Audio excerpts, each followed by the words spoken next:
2 mois, on a été en arrêt total. Alors moi, j'ai pas d'institut physique à proprement parler, puisque je travaille chez moi, à domicile, où j'ai une cabine, et également en freelance dans un institut. Donc je suis une petite entreprise, j'ai démarré il y a 2 ans.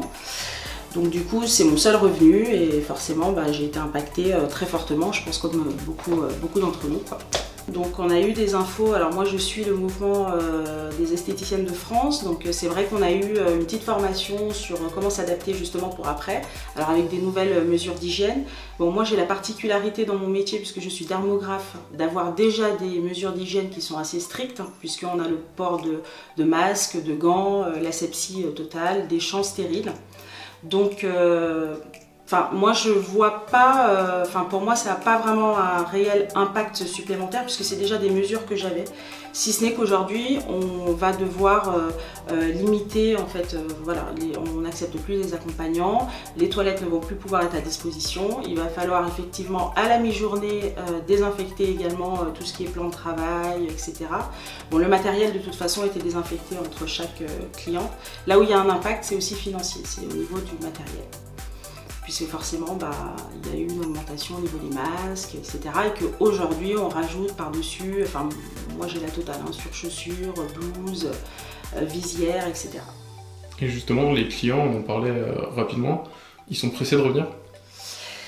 C'est assez mitigé. Il y a des personnes qui effectivement attendaient que ça, puisque j'avais de temps en temps des contacts avec mes clientes qui me demandaient comment j'allais reprendre, dans quelles conditions, etc.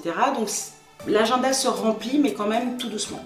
Je ne peux pas dire qu'il y a une reprise et que les personnes n'attendent que ça. Alors après, c'est vrai que moi, au niveau du corps, je ne fais aucune prestation. Je suis vraiment axée sur le visage, soin visage.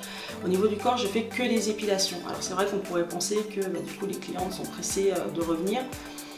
Mais voilà, moi aujourd'hui, je ne peux pas dire qu'effectivement l'activité reprend en boom, c'est assez mitigé. Il y a des personnes qui n'ont pas peur et d'autres qui restent quand même sur leur garde. J'ai vu qu'une bonne partie de mes collègues effectivement étaient passés sur les réseaux, donc s'étaient mis à faire des lives, des choses comme ça. Moi, il faut savoir que les réseaux sociaux, c'est quelque chose que j'utilise déjà le restant de l'année, beaucoup.